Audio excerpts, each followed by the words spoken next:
Hello, and welcome to the Saltwater Edge podcast. Today's guest is the program director of the Marine Biologic Lab's Striped Bass Magic Research Program and manager of MBL's Marine Resources Department. He grew up in Chicago fishing in freshwater lakes. As a teenager, he started coming to Cape Cod during the summers where he fell in love with saltwater fishing. He earned a Bachelor of Arts in Marine Biology at Roger Williams University here in Bristol, Rhode Island in 2005, and then a Master's in Comparative Physiology focusing on the cranial endothermy of tunas from Cal State Fullerton in 2023. Prior to graduate school, he spent several years at American Museum of Natural History in the Department of Ichthyology, assisting with the research on understanding of evolutionary relationships between various species of fish. Well, I'll tell you, Scott Bennett, I'm really happy to have you on the Saltwater Edge podcast. Where do we find you today? I think you might be in your office at MBL, huh? Yeah, thanks. I'm glad to be here. Yes, I'm in my office. It's a beautiful day out. I just came back from doing a little lunchtime fishing. Excellent. Yeah, you said I know where you're located because the American Saltwater Guide Association did a science symposium sort of in your facility with your outreach caused it to happen. And I know there's a jetty right across the street that is a good can be an algae spot, can be, it reaches out into Woods Hole, right? Yeah. So it reaches out into Great Harbor. And so if you're lucky, you can go out and you can pick the point spot, but on a good day, you probably have to get nestled in between a bunch of other people.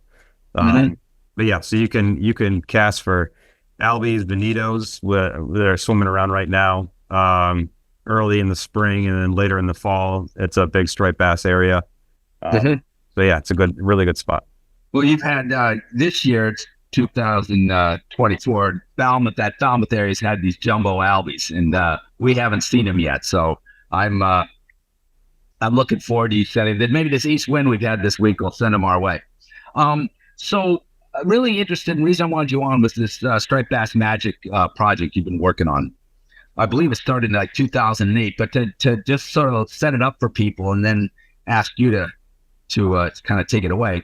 The Marine Biologic Lab is located in Woods Hole on Eel Pond, which is a tidal estuary.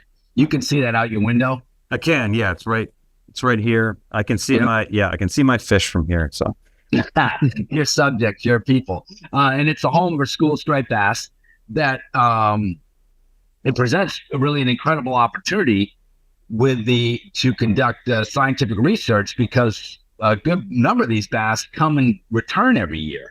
Right. So you'll be able to look at them over time. You look at them as individuals, like you look at them as groups with regards to migration, the activities as it relates to daylight and night, movement, and other water temperature maybe, and other behaviors. So I think there's an awful lot of data that you've collected, and I want to try to piece it out in ways that it'll be fishermen can think of it. And it's great that you're both. You're the scientist behind it and the fisherman as well. So, how did this study come together, and what tools do you use? Or maybe I should start with how did it come together and what are you hoping to get out of it? Yeah. So the program started. So the founder of the program is Steve Zottely, and he's been a long time. Was a long-time summer researcher here at MBL. And before that, he was a professor at Williams College. So he's had a very long tenure, and he's been coming to MBL for a very long time, as well as the striped bass that are here on Eel Pond. And so basically this program started by his general curiosity while he was here in the summer. And then when he retired and then moved here full time, kind of spent a little bit more time diligently looking at these animals, getting a little bit more interested in their behavior, and starting to ask questions about how many of these animals theoretically have come back? How many new ones come back each year? Where do they go? They're all here together. Do they all leave at the same time? Do they all go to the same spawning grounds? So there was a lot of kind of interesting questions that he was starting to develop. And that was started in 2016. Okay. So it's the program's been going for a while. And when he started that, he initially we were doing pit tagging. And so then, for everybody, what's a pit tag? So a pit tag is a really small tag that you can inject into the muscle tissue of a fish, and you can then you have to set up kind of physical recording structures. And when the fish swims by that structure with a pit tag in it, it will say like, one of the tags has gone into this. Doesn't necessarily tell you which tag, but yeah. Okay. So, because I know a bit more about spaghetti tags, and they've got like identifying a particular fish. So you're saying the pit tag says that was one of our fish. Spaghetti tag might more specifically identify, because I think people are familiar with the spaghetti tags. Right. Pit I hadn't really heard of very often. Yeah. So it's a really kind of basic tag method. So that was used once, and then as the program kind of started to grow, we were able to start using acoustic telemetry tags. And so I think probably a lot of people are familiar with the idea of these acoustic tags. They're surgically implanted in the peritoneal cavity of the fish, and they send out a ping every few minutes or so. And if they're in the vicinity of a acoustic receiver, the receiver picks up that signal, and those tags have specific identification, so you can tell which animal is being picked up. And that's a technology that I think that the majority of people who are tagging all sorts of different species are using. And so I think people are pretty familiar with that. So as the program kind of started to expand, and I was brought on in 2019. We received a really generous funding from our current funder, the Edwin and Barbie Charitable Trust, and we were able to kind of build a 5-year program and really expand what we wanted to do, expand our capacity to tag more fish, purchase more receivers, do a lot of kind of expand the focus of our research. Yeah. I know from the Guide Association, my Guide Association experience, the tags and the data capture and all that kind of stuff is not cheap. No, it's the limiting factor. It's a window. I mean, it's valuable in the sense of what it accomplishes, right? I mean, it got to be. Yeah. I mean, I've got Albie stories, but I mean, so your striped bass, your animals, you use these tools and I know you have an array inside of the pond, so you can see them move inside of the pond, but you also see them at the entranceway, a dike or whatever, it was like a bridge or something, come and go. Right. So let's start with arrival. What are some observations you have about your group, unless you feel like there's something we should start somewhere else? But I'm trying to find a structure to this, and I'm thinking arrival and then what they do and then when they leave. I think from a group perspective. I think just because of the research started with this group of fish in Eel Pond, it's best to kind of talk about what we're trying to investigate with these animals. So sounds good. I think, and then what you alluded to was that what makes this population unique. Well, actually, so I should preface this as saying, anyone who's gone to a restaurant around Cape Cod that has a seating on a dock will know that there are fish that hang out underneath, right? So fish that hang out at a dock, not necessarily the most groundbreaking discovery ever. Our fish happen to hang out here because our collection vessels, one of the animals that we use for biomedical research is squid.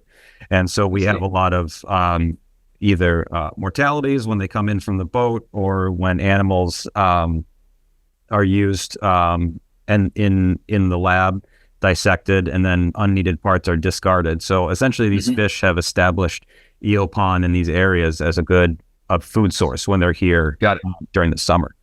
And so that's the reason they're here. They get fed constantly. And so what we've been able to do, what makes this unique is that these fish hang out and they just happen to be right next to a marine research facility. So it makes it surprisingly easy to study them. But so what we're primarily interested in with these fish, because they are a contained population, when they arrive in the spring, between when they arrive in the spring and when they depart in the fall, they don't leave Eel Pond. So for a long time, we thought that... I should ask, how big is it? Eel Pond is, I want to say it's maybe 100 meters or so, relatively. It's a small area. It's pretty compact. Yeah, I remember being there that day. It's not huge, but it's definitely, a good sized pond. Yeah. So it's relatively small, and the fish will come in through that one point of egress, so underneath the bridge, and then they arrive one by one. So in the spring, we will see, we'll see one or two animals that kind of arrive sometime around the end of May, or I should say, sorry, the beginning of May, end of April, and then slowly you'll see them trickle in more and more.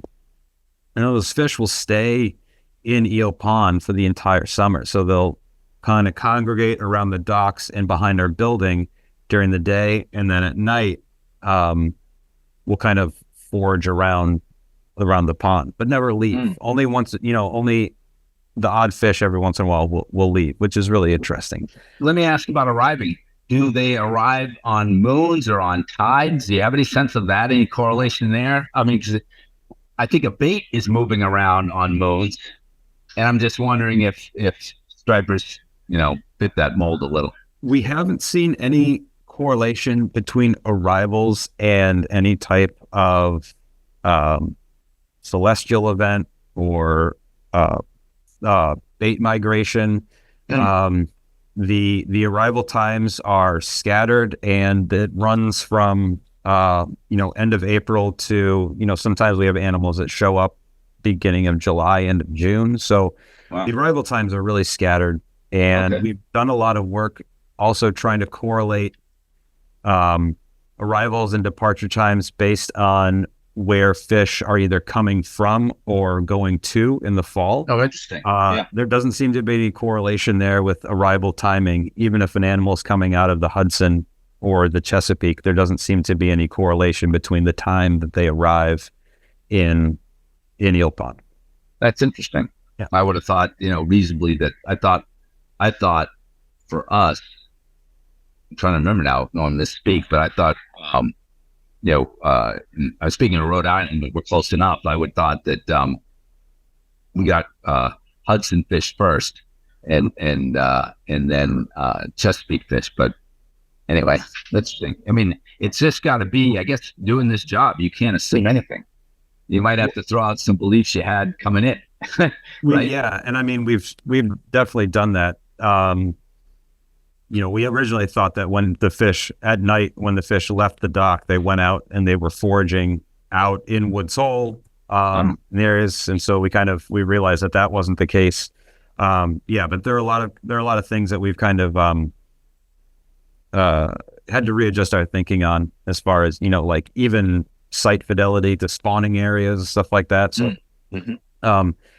and we can track not only their movements in Eel Pond, but outside along the coast with the acoustic telemetry network that's set up along the East Coast. So there's a cooperative network of fish tracking researchers. It's called the Atlantic Cooperative Telemetry Network, and it's a data sharing organization. So anytime one of our fish swims by another receiver, and once that data is downloaded, it gets sent to a centralized hub, and we get kind of detections of where our fish have gone. But it's interesting to me, you say once they arrive, they don't seem to leave the pond. Only an odd fish leaves the pond all season. So does that suggest, and then I know you've got research around light and dark and temperature and these other things that might, cause them to move around. What do you have for observations around, some of those behaviors? I mean, what influences those behaviors? Is it, I don't even want to suppose, because that means I'm bringing an assumption. So I'll let you take it away. Give me some science. So the fidelity to the pond throughout the summer is an interesting phenomenon, because it kind of there's a phenomenon called optimal foraging theory in animals, and it basically says, if you are an animal who has to leave your home to go find some food, these animals have to make a decision between going to a relatively nearby space where they know they might get a kind of halfway decent meal, maybe not the best thing they've ever had, or venturing out to try and find something more substantial while also running the risk of not finding anything. And now they've traveled a great distance, used a lot of energy, they haven't gotten any food. So there's kind of there's a behavioral trade-off that a lot of animals, especially what's that called again? Optimal foraging theory. Interesting. Thanks. And so what we've kind of assumed with these animals, because they keep coming back to Eel Pond each summer, is that you check a box. They've established that this is a place, the squid aren't there every day. There are too many fish for each fish to get fed with the squid that get discarded into the pond. But so the assumption is that these fish are saying, I might not get a meal every day, but I'll get one every once in a while, and it's better than having to go and try some other. I know this spot, and it's better than trying to go and trying to get something else that I might not get. Really, and I know I had lunch at your place and looked out at that pond, and it's not like it's encased in concrete. Like it's got, some Spartina grass. There's a beach on one side. There's a little harbor, so it looks like it's alive. It doesn't look like it's like an encasement. You know what I mean? Yeah, we get biker schools swimming around in there. Lots of stuff. Yeah. Because that's pretty interesting to me, that theory, because it would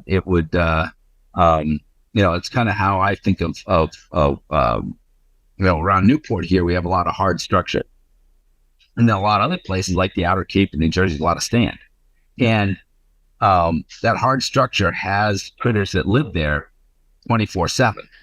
You know what I mean? And so it becomes a reliable place, and using your optimal foraging theory becomes a logical place to go expect to get a decent meal. Yep. It would be a boulder field, Yep. And so, but I would think you having, being someone a little bit familiar with the pond, sure, that steady supply of squid from your research checks a big box for them in terms of one of their priorities, but it's a natural environment as well. So they can go in and interact with the pogies and the other, silver sides or whatever that might be in there. Yeah. Yeah. The funny thing is, though, is that when they are here, they do get really picky. We can throw butterfish in, we can throw small scup, and they'll eat it and spit it out, and then wait for squid until we put some squid in there. So it is. Well, they are called. They have that nickname of squid hound. That might be, maybe it's their fillet, or their it's their most tasty item. So we kind of talked about the arrival. And I want to spend a little bit more time, if you have more to share, on the movements as it relates to light and dark. And, we think of, from a fisherman's perspective, you think of that golden hour, where it's not quite sunrise or the sun's gone down and it's not dark yet. And then, at least from my experience, I find out, that if you fish in past sunset and it gets dark, it often, kind of the fishing is, poor or mediocre for an hour and or so, and then it gets better as it gets more deeply dark, right? And I don't know if that's me applying too much of an observation of mine, but you have that spot right where the sun it's down and it's this golden hour kind of thing, half light. And then, I sense like on tides, they move on the turn of the tide, they adjust their position. I'm wondering if there's something similar going on in the light dark kind of world. Any observation that you might have? Just curious. Yes. So one of our research fellows that we had here is Brian Prendergast from University of Chicago, and he studies he studies biological rhythms. And so when he found out about these fish, he was really interested because we had given him that initial observation that the fish are present at the dock during the day, absent at night. And he was curious as, where'd they go? Yeah. He's, I want to know more, kind of a thing. Mm-hmm. And so we were able to, by using the acoustic telemetry tags, we were able to implant fish. I think we did 5 fish 1 year, 10 the next, and then 20 in 2021. And then we were track them, and we have a receiver array that's set up in the pond so that it has complete coverage and we can triangulate the position of a fish. So not only is it just saying, yes, this fish is here, but it can also give us a position based on the receivers communicating with one another. The tags also have the capacity to record depth based on the pressure mechanism inside of it. Wow, very cool. We can get a 3D reconstruction of kind of where the fish goes throughout the summer. So we have data, and it becomes the really interesting data starts to kind of emerge the year after we tag a fish, because once we tag a fish and it leaves and then it comes back, we get the full extent of its behavior starting from its arrival throughout the summer and then in its departure. So that's the really interesting part that we were really excited about, because we're able to see the fish's behavior when it first arrived and what its patterns and movement looked like, and then how that changed as the kind of we got into the heart of the summer, and then how those patterns again changed as you got closer to the fall and their time that they might start to think about migration. And so what we noticed is that when these fish arrived, they were a little bit scattered, and they moved around a lot. Their depth profile wasn't really predictable. And then as the kind of summer went on, we did notice these really predictable, consistent depth patterns, both depth and XY, so on the surface. And so you'd see these occurring depth patterns at the surface and then down at the bottom. And when you take the time intervals from the tag and then lay it over the light dark cycle of the days from June through August, the correlation was tightly to at the surface at the day, at the bottom at night.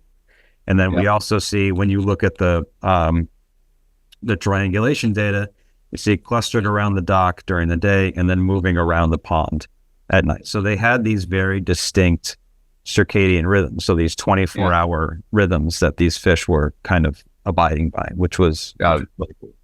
And a circadian rhythm that is light and dark, but it's not like a clock. It's that lunar clock, right? Or whatever you want to call it, where the light and dark, because it does change. You got longer days and shorter days, right? Yeah. That it influences when they're doing these activities, I would guess. Right. So when you look at the data all laid out, you do see a shift. So as the days start to get shorter, as you get into August, you do see the depth profile start to creep into the day a little bit, and then you see it slowly start to correct. So the circadian rhythms like ours are based on 24 and a little bit hours. And so that's why our biological clocks can drift sometimes. So if we were, put in a box without any light or any kind of stimulus, our perception of time would slowly start to shift because our biological clocks kind of shift, and we need the sun to keep our clocks orient ourselves. Yeah, right. And so basically, what these so as the days are shifting, you're kind of slowly kind of acclimating to that, and these fish are essentially doing the same thing. So they conform to a circadian rhythm while they're here.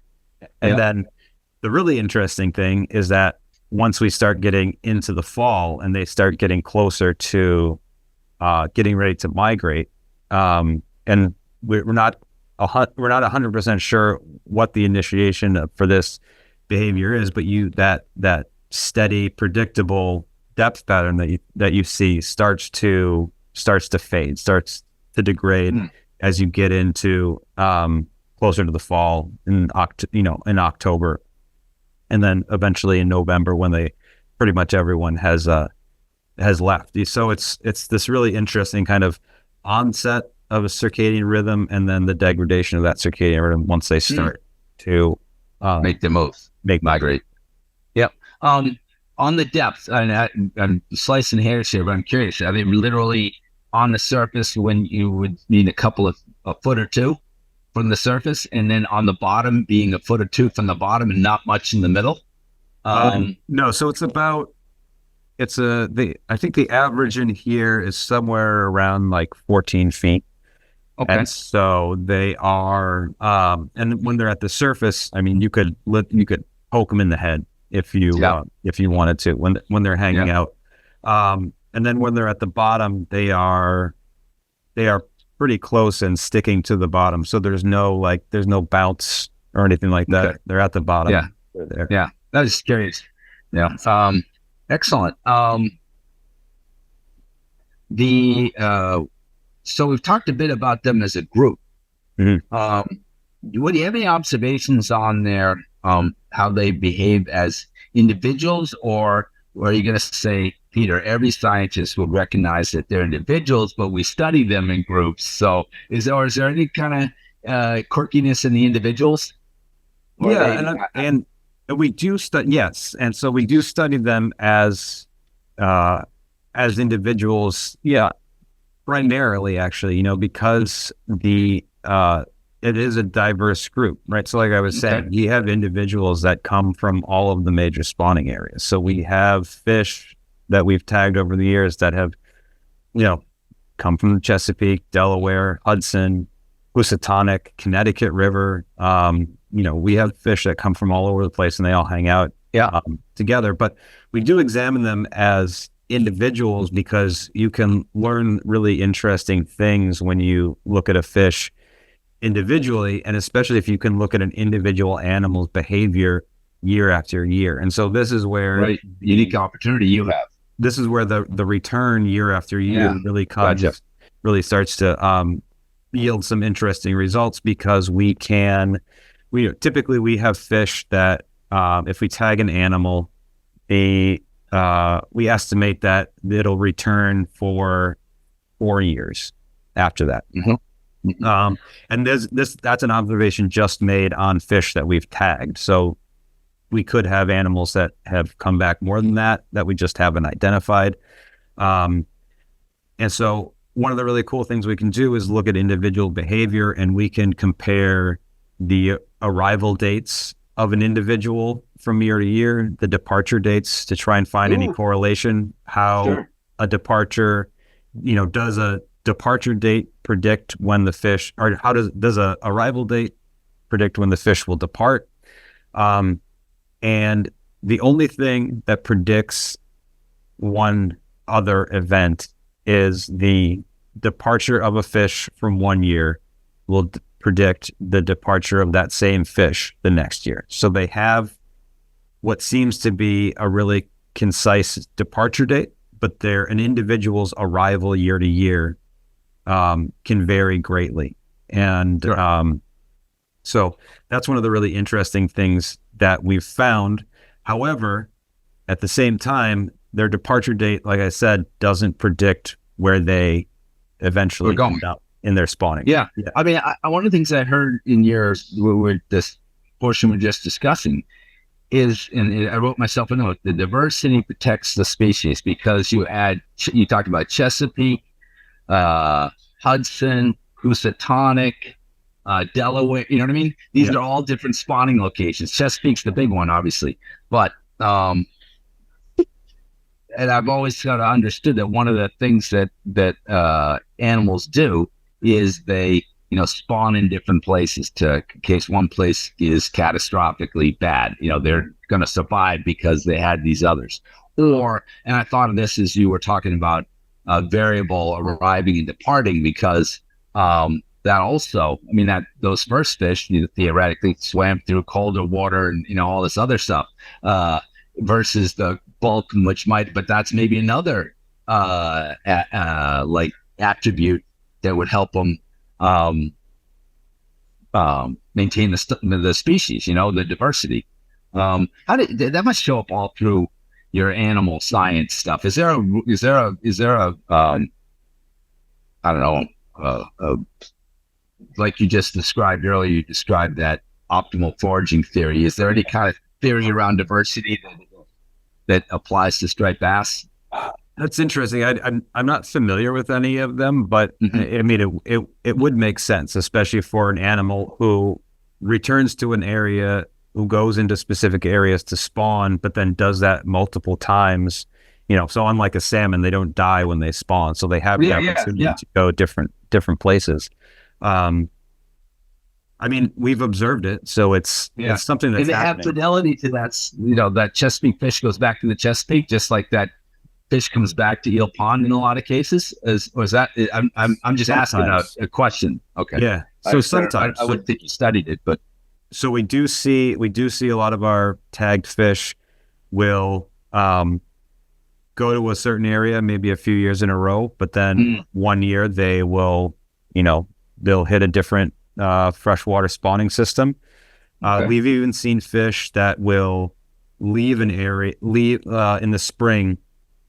I think one of our fish, if I'm remembering correctly, left Delaware, spent a couple months swimming, then swam up the Hudson, and then came back out, and then came back up and came to Woods Hole. Oh wow! And still made it to your place. Yep. Wow. So that was interesting. So not only do they have we observed that they utilize different spawning grounds from year to year, but even sometimes multiple spawning grounds within the same year. Wow. So that was a really, really interesting thing that we saw. I did listen to the podcast you did with ASG and Tony, and you talked a bit about, and I want to drop it in here at the wrong place, so correct me, but about how they find their way and something to do with magnets. Am I right? Or magnetism, or they get that's right. Blank. I'm clearly presenting a blank, but there was something that was pretty remarkable how they find their way. Well, so it's one of the things that we're investigating. So we're trying to understand how the striped bass do their migrations, right? And so this is understood in a lot of animals. In salmon, they cue into to chemical cues from their home river system that are kind of ingrained in their biology. There are animals who can use, who are known to be able to use, or not known, but the evidence supports their ability to use the magnetic field of the earth to kind of to orient them, right? So American eels are one of those animals. Okay. And so we were interested in trying to understand if striped bass have that capacity, or as just to kind of investigate one avenue. It could be a little bit of magnetism, electromagnetism. It could be a little bit of chemical cues. It could be, physical structure cues, all these types of things. It's a combination of both. That's a tough knot to untangle. Yeah. But So this summer we did a number of experiments. So we used 6-week-old fingerlings that we got from a hatchery in Virginia. And so one of the things we wanted to do was to see if at a really young age, these animals would have any kind of indication that they have iron deposits in a lot of their in their sensory organs, which is kind of a indicator that an animal can utilize magnetic fields to orient them. The fry are small enough that you can section the entire animal and go through and kind of do stains and histological staining and try and visualize these little iron deposits that you can find in fish who are perceptive of magnetic fields. Wow. We didn't find anything in those 6-week-old hatchlings, but it was a very concrete. We didn't find anything because the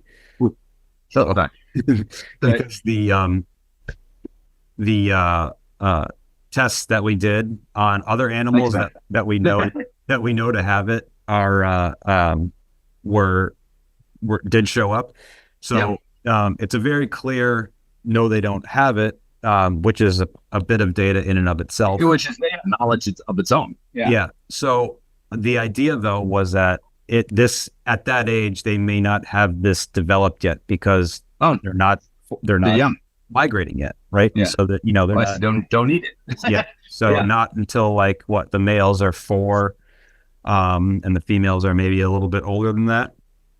And then one of the other things that we were doing that did yield maybe some interesting results that we haven't really quantified yet is we did some studies with adult fish, so fish that had migrated here, caught them, acclimated them to a tank, and then did some experiments with exposing them to large electromagnetic fields that we could turn on and off, and looking at their response sure. to the magnets being turned on and off. And so we're still analyzing. We basically had a video camera hanging over a tank on a grid, and then had the fish swim and then turned it on and off for a series of times. So we had a full experiment kind of set up looking at how the animal would change its directions or is theoretically affected by a magnetic field. So I was thinking about your population. Do you have, I guess one question I'm wondering is, so of all the tags you've been planted in your time since 2016 or whatever, and maybe that's 50 or 150 or whatever, how many have regularly returned? In other words, you could assume that some got caught or got eaten by a shark, or do you have any? Is the population of any the kind of size, or the data set of the kind of size that would start to give you some sense of there's a healthy fish in terms of profile, but it's not here anymore. Does it?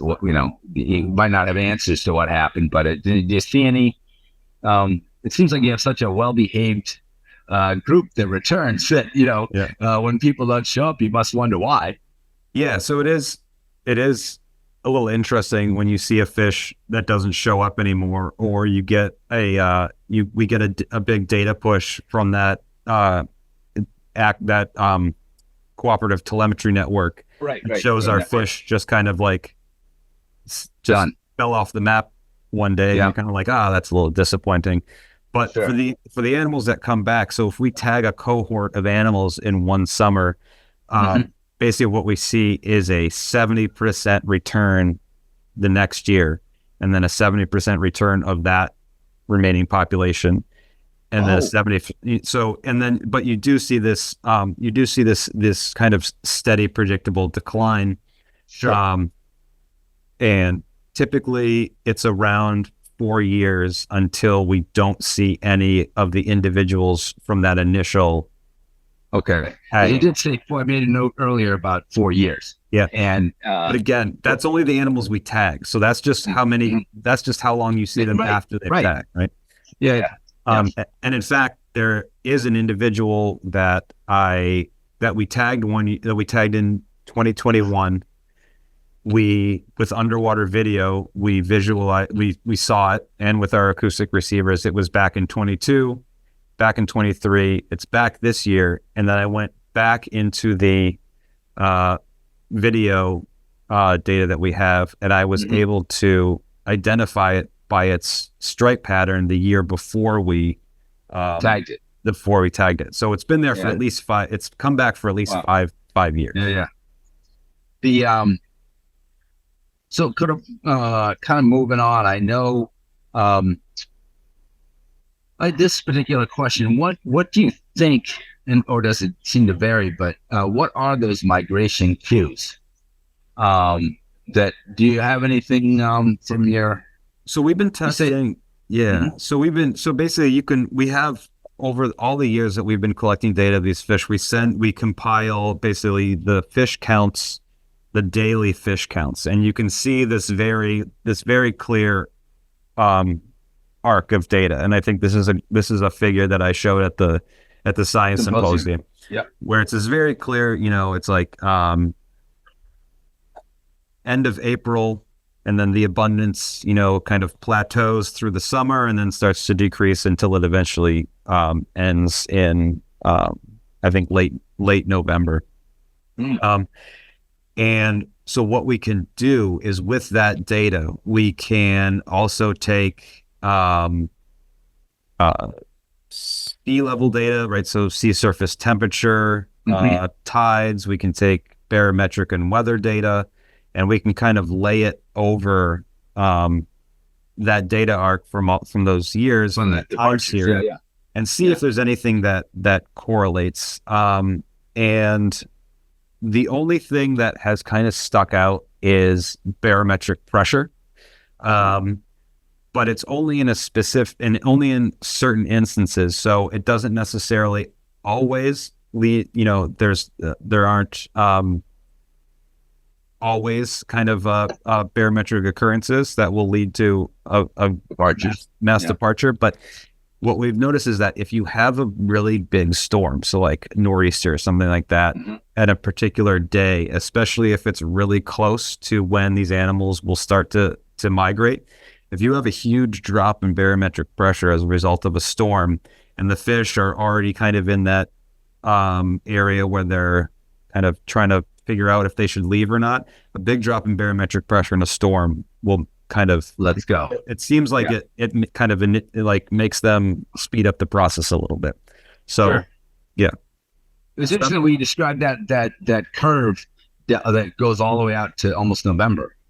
For the last ones to leave. That's again what I think of diversity and spreading out.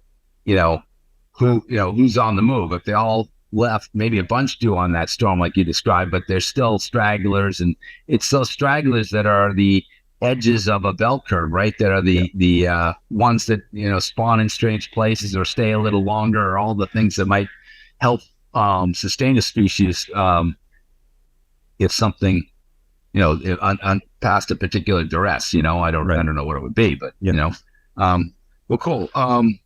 I guess I got to ask that the elephant in the room for everyone on planet Earth right now is AI. So why don't you tell me how AI may have impacted your work? I know. We'll take it from there, and then I'm going to ask you secondarily, sort of after we've left the pond, we'll go to Squibnocket. Okay, and learn a little bit about that. But I'd like to get that kind of. How do you see that changing? Yeah, so we've aspects of your work already started to employ AI learning systems in our work. So I mentioned just previously that we have images of our fish from year to year. So every time we pull a fish out to tag it, we take photos of the left and right hand side to document the kind of disruptions and unique aberrations in individual stripe pattern, right? So anyone who's pulled a striped bass out of the water has probably seen one that has, that looks like you just kind of like shifted part of the stripes down, or they have these disruptions. And so what we've observed is that, and we can't say for sure that these stripe patterns are fixed early on in development. So we're still not sure when these patterns kind of fixed, but we can say that in an adult fish with a unique stripe pattern, that stripe pattern is fixed at a certain point and can be used to identify individuals, even if they're not tagged. So one of the ways that we did this is we take that image of the fish when it's out of water, when we're tagging it. So it has a unique external tag on it as well. So we can identify animals that we have tagged. It has a unique color on it. So we know that if fish 1, 2, 3, 4 is here and it had a yellow tag, and then we take underwater footage and we see that there's a fish with a yellow tag and 1, 2, 3, 4 pops up on our receiver, we can say, okay, we know that's our fish. So we take the initial image that we took of the fish, and then we can use underwater GoPros to take video and then take screenshots of the fish year after year. And we can, using the external tag as the kind of confirmation, we can demonstrate that the stripe patterns don't shift and they stay constant year to year. And you can use those stripe patterns to identify individuals. And that's how I did the identification for the fish that was that I found the year before it was tagged. Oh, right. By going backwards. Yeah. So we've been doing this for a while, and the idea was always to kind of to show, because the idea was that if you can identify an individual based on some kind of pattern that's fixed, and you can theoretically find that fish in other places and identify it by taking an image of it and kind of referencing it in a database. So that's where the AI came into place, because we were able to take the photos. We have the fish here, but I am not an AI guy. I can use ChatGPT to write a blurb about something. Right. That's pretty much it. So I was listening to the ASJ podcast, and so the guy that I'm working with now, Luan Chen, who had developed the Got One app, he was on, and he was talking about the app and utilizing AI to take images of the fish to identify fish at the species level. And so I was listening to that, and that, like, I was driving my kid to school, and I was like, oh my God. And he's like, what's wrong? And I was like, I gotta call this guy. So I got in contact with Lou, and he was super excited. And so basically what we started to do is use striped bass as a test subject. And we have been feeding our archival footage, our archival photo data of multiple fish from year to year, showing unique back from 2016 that it's a good bunch of images. Yeah. So it's really good if we can have a multi-year set of a single fish. So I've been going through and streaming through video, taking snapshots of individual fish and compiling year after year kind of archives for individuals, and then running that through basically teaching the AI system how to look at fish. And so they thought, when we met with them, they were like, oh, well, this is great. They're like, a scale is just a pixel, and teaching a computer to recognize a pixel relative to another pixel is pretty easy. So they've been working on that, and I actually have a meeting with him coming up in the next week or so to kind of follow up, because they said they've made some pretty good progress. They said, we're in the kind of 90% finish range. So the idea here is that if you're using the app, you'd be able to take a picture of a fish. That image would be logged in the app's memory, essentially. So it's the reference that it uses. And then if someone else, in New Jersey catches that same fish, takes a picture with the app, the program can match a fish and basically tell you. So it might match one of your fish somewhere else that might have been caught. And if the guy's using the Got One app, since you have provided all those early photos to inform the thing, right? I mean, it could find one of your older fish.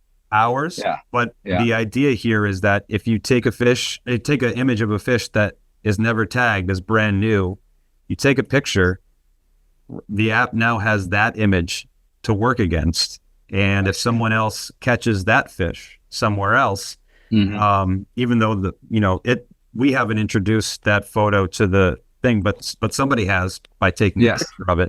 Now you can take untagged fish and you can say, oh, this is the same fish. We caught it here. And now what you've done is you've essentially tagged the fish without physically tagging. Yeah. Wow. Yeah. The so I think some fish do look pretty pristine and perfect. Yes. There are aberrations when you mention it. I'm thinking, well, that's like a fingerprint. But the ones that look a lot the same, I think would be harder. So moving to an interesting collaboration you had with the Native American tribe at Squibnocket. And they had a pretty unique, you presented that, one of their researchers presented it, but it works collaboratively with you at NBL. Yep. That they have a pond, Squibnocket Pond, a creek that connects the pond to Menemsha Harbor, which of course connects to Vineyard Sound. So they've got an entire ecosystem. Yeah. Right.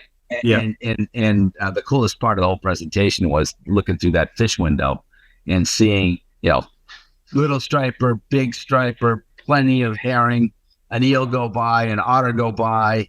I don't even know what else, but I could watch that thing all day. Yeah. I love that stuff. But what are you learning in that collaborative research, and what are you trying to? Are there any takeaways, or is it just getting started? I thought it was very interesting to have a whole ecosystem. I mean, your eel pond's a great and kind of similar thing, but they come and they go. You had some other learnings at Squibnocket. Yeah, so eel pond is about 1/8 of the size of Squibnocket. So Squibnocket pond is it's a big system. Yeah. Okay. And so we started our collaboration with the Wampanoag tribe of Aquina's Natural Resources Department in the summer of 2023. So I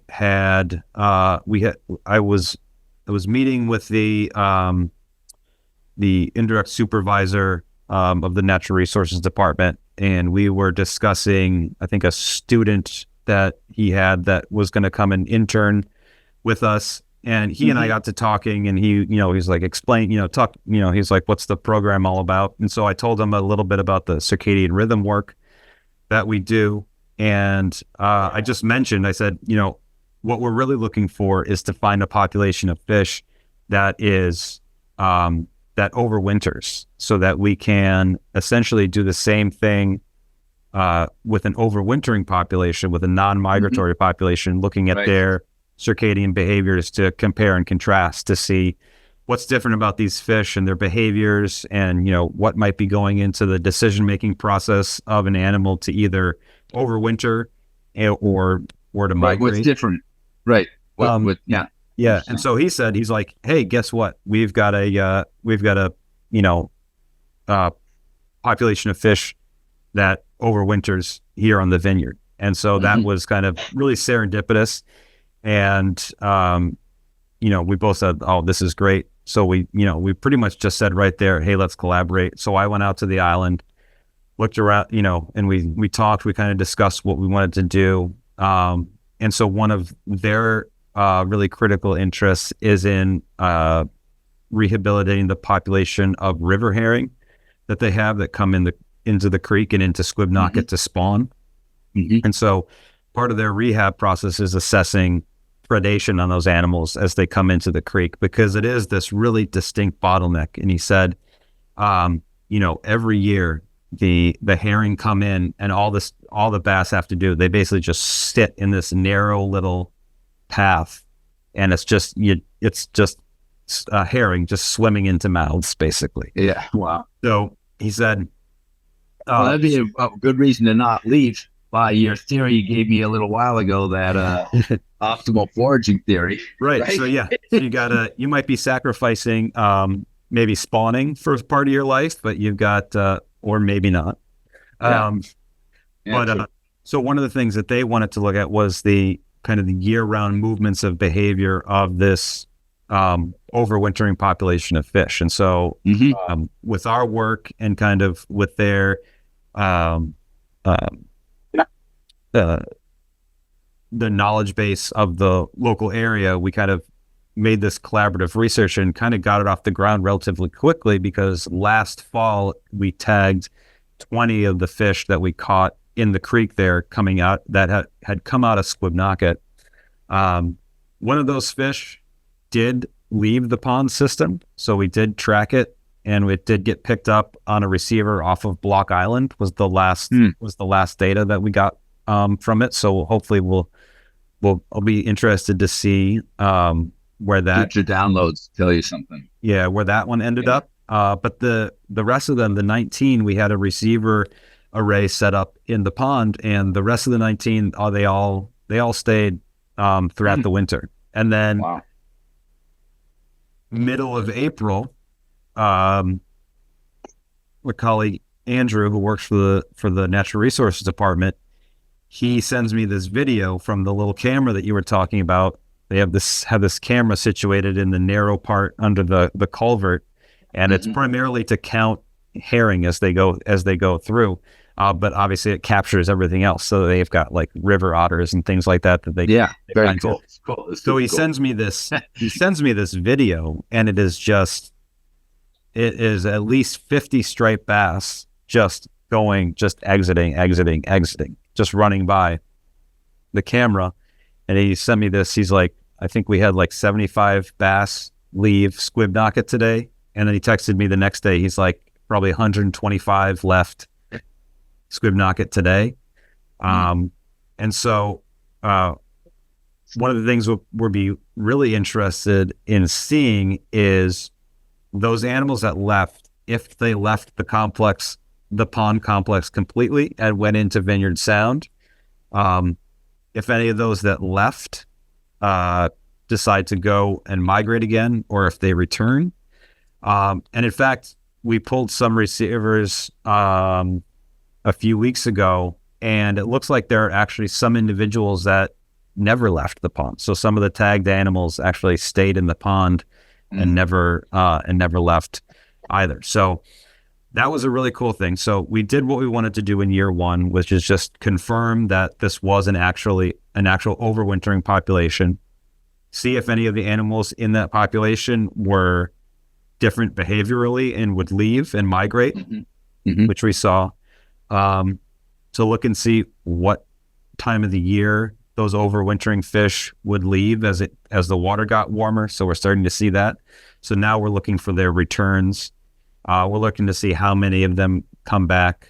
And so this is a multi-year project that we have set out. And then what we'll do this year is we will set out a larger array so that we can triangulate position and depth of the fish, similar to what we did initially in Eel Pond. And basically see, we can look at the movements of the fish over the entire fall, winter, and spring season. And then we can see how those movements correlate to the arrival of the river herring, and kind of look at the timing and see if there's any way that we can kind of help to accommodate the arrival of the river herring and help them avoid kind of a big just forage slaughter on their way here.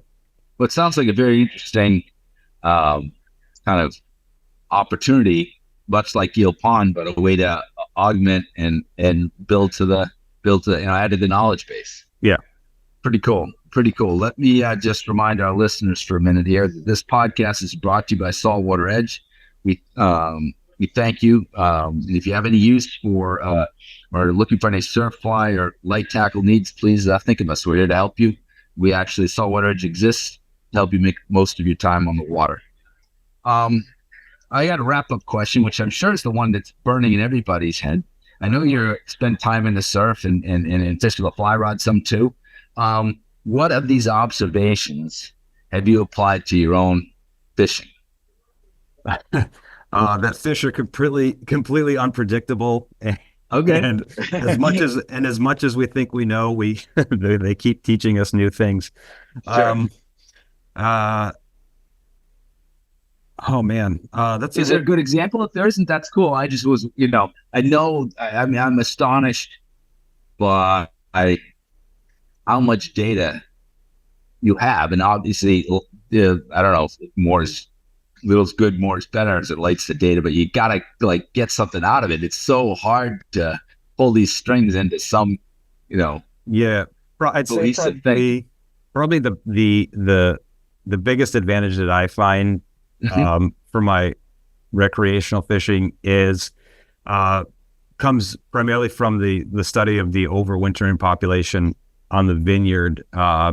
It's really kind of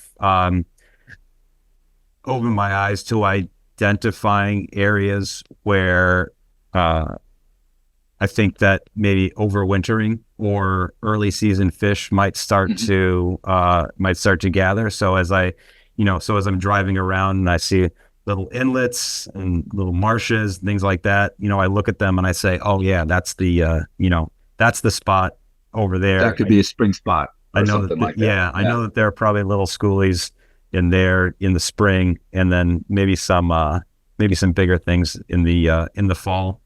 But you're not going to tell me, I never go on a full moon. Full moons are terrible. The data, that 99% of the data says stay on the couch. You know that. Okay. No, unfortunately, yeah. So, our data is mostly about when these animals decide to do the things that they do as far as their big movements. And unfortunately, in science, we have to be very kind of self-governing about the things that we say. So when we are talking about, especially like our eel pond fish, right? We know that they are a migratory population because we've tracked them and we know that they've been in areas.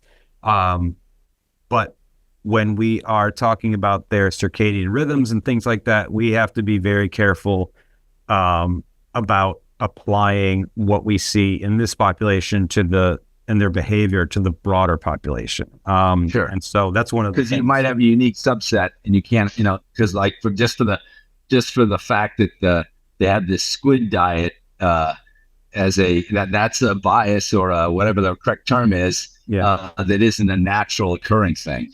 Yeah. Right? And it is theoretically a learned behavior, which is interesting in and of itself. Yeah. For the capacity for animals to kind of to do that. But they have the capacity to do that. And what we've seen is adherence to circadian patterns. So that I think in and of itself is really fascinating. Big takeaway. Well, that's great. I really enjoy this. I thought your presentation and the Squibnocket guy's presentation were just great at the Guide Association Symposium. I appreciate that. It was a great venue to do it at and be able to walk outside and see the pond that you were talking about. Really was a kind of special opportunity for a lot of us. So, Scott, where can folks go to learn more about your work? I know as I tried to do prepare for this, there isn't a lot that's reached publication yet.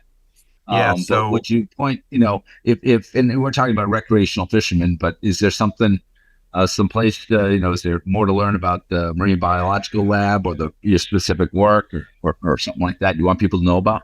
Yeah. So so you can visit the MBL website. That's just mbl.edu. Okay. And so our program is a little bit distinct from the science that typically goes on at MBL. So MBL is the research is biomedical in nature, but it uses marine organisms as model systems to kind of understand basic biological principles. And so, and then this program just started just because of the fish that we have here. But then, so our website is stripedbassmagic.org. Okay. And so, I've been working on updating that, putting up some kind of general information about our research and our research sites, the different tagging methodologies that we use, some of the articles and things and videos that we've been featured in lately, our team and our research fellows, things like that. So that's a good place to start. And then, Striped Bass Magic on Instagram. I try and keep that updated as much as I can with interesting videos. I try and intersperse the science stuff with just good slow-mo videos of topwater eats and things like that. So. you know what the crack is in this game. That's for sure.